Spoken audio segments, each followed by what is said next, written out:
Well, I think there were several things. One, I was looking to make a move anyway, looking for a position more of where you're in charge or authority. And what attracted me to was obviously the size of the city, the salary was important, plus it kept me in the Midwest, which wasn't too far, from home. In 1980, when I was hired, the position was Director of Administration and Finance. It included 4 basic departments of the city, and that stayed that way from 1980 to 1989. During those 9 years, the position had evolved a little, and in 1989, the council changed the position to City Administrative Officer. It didn't bring in too many new departments at that time, but it recognized how the position evolved in those 9 years to be a little more of a coordinating position of all departments citywide. And it also established some unique relationships with the mayor and the council on how everybody would work together. And the next change was in 2003 through a series of retirements and combinations of some of the elected department heads we had. The city clerk and the city treasurer positions were both added to the city administrative officer position. One of the uniqueness of the position of city administrative officer is the dynamics of working with 10 aldermen and the mayor.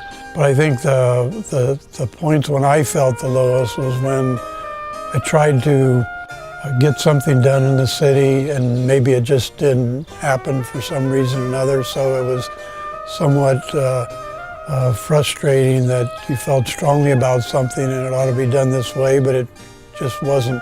The position by its nature is not in charge of all departments, but it's one more of persuading the department to do something that they may not want to do. So that's always a big challenge, trying to do it through persuasion and through just making certain points that we should do it this way for these reasons, but not always getting to that agreement. It's more of an art than a science in working with 11 elected officials, and then also working with all the department heads, many of which are operating on an independent or semi-independent basis. The art part of it is, again, trying to work with people in a positive way to convince them or to work together to see that heading in a certain direction of the city is the right way to go. The science of it might say on paper, just do it this way, but as people work together, you need to work more cooperatively together as a team than just doing it a certain way an individual might want to do it. I think the first one that pops in my mind is creating the Department of Development and establishing the Community Development Authority. That's always on my top list of things I think I'm most proud of. We've accomplished so much in the city with our redevelopment efforts since the creation of that department and establishing the authority, so that's great. In addition to that, there's many other things that I could point to, including the farmers market renovation, the new police station, new library, the renovation of the fire stations, and then there's several internal management improvement things that we could also point to. At the time we were setting up CIVMIC in 1987, the insurance market was really in difficult straits. The premiums kept being raised on us and the coverage kept dropping. So as an example, we were buying $500,000 of excess insurance and it was costing us $300,000 a year for that coverage. It just didn't make sense. So we actually went bare. So in other words, the city had no excess insurance and we were covering everything on our own. Because a lot of cities were facing that. Originally 20 cities and then 25 cities pretty quickly got together and said, hey, we can't deal with not having excess insurance. Could we form some kind of organization to to actually provide insurance to municipalities, and that's what actually happened. So I was involved in the original construction of the organization, so to speak. The savings to the city is just a huge amount over the years. We've probably not only got better coverage, more complete, full coverage, we've got it at a much better price. And the other hidden advantage of CIVMC is the huge amount of training that we get as being part of the member. The training resources of CIVMC and what our employees have been able to get in the way of training has been just outstanding, and it comes part of the membership. There's no additional charge. If we were paying for all that training on our own, it would also be costly. So for all those things, we've saved a lot of money.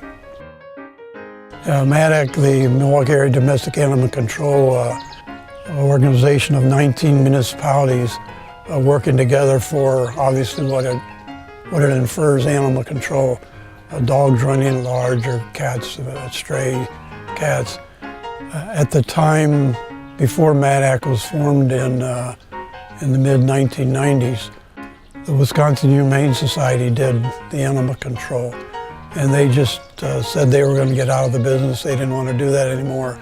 So the cities had to decide what they want to do for animal control. There's still a statutory requirement to do animal control.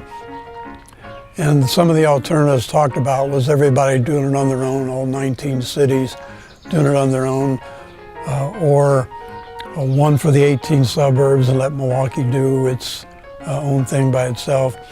Ultimately, we came together, and after compromising on some issues, all 19 cities, 18 suburbs and City of Milwaukee, all agreed on certain principles on how this organization would be run and financed, and that's what we end up setting up. So it demonstrates how intergovernmental cooperation can be done in a cost-efficient way, and benefits from some of the economies of scale by doing things together. Well, there's one thing that's not too known or publicized, and it might be kind of a surprise, is that we always had thought that it would be very nice and ideal to have the 10% of the state fair lands that are in the city of Milwaukee detached from Milwaukee and attached to West Allis. It would be helpful for West Allis in terms of providing support to State Fair. It would be also helpful to State Fair Park to not have to deal with two cities. 90% is in West Allis, 10% is in the city of Milwaukee, and it would help the State Fair Park Board to deal with one entity instead of two. So I guess that was more of a dream or an ideal, but it would have been something nice that I would have liked to have seen accomplished. The other thing that comes to mind is we have created a lot of TIFs in the city, tax incremental financing districts, and we have been very successful in those, what we've developed and what we've accomplished. But we have one or two TIFs that have struggled, and I would have liked to have seen the development of them occur just a little quicker. Yeah, the image of West Allis has changed as I referred to how we've evolved and how we've redeveloped a lot of the city. People are noticing how we are redeveloping, and as I move throughout the city and talk to city officials in other cities and talk to people that live in other cities, they are very complimentary and recognize very much the fact of how West Allis is changing its image a little from a manufacturing community with a lot of blue-collar labor jobs to more of a multifaceted, multicultural community. And it's recognized on what we've accomplished. So what I'm very proud of the city has really moved far in evolving from what it used to be to even a better community than was. A great place to live, work, to run a business and play. And I think the city will continue to evolve, and I know I am personally very proud of what the city has accomplished, and I think all the elected officials and our staff are also proud of it, and hope the city can continue to move forward in that regard. As personalities have changed, and as we work with a lot of different types of personalities, I would suggest that people of the future keep in touch personally with their employees and staff. The people using technology so much today that they aren't interfacing face to face, and they're losing maybe some of the skills of looking at a person, seeing their facial expressions, seeing their body language, and being able to relate to people on an interpersonal basis.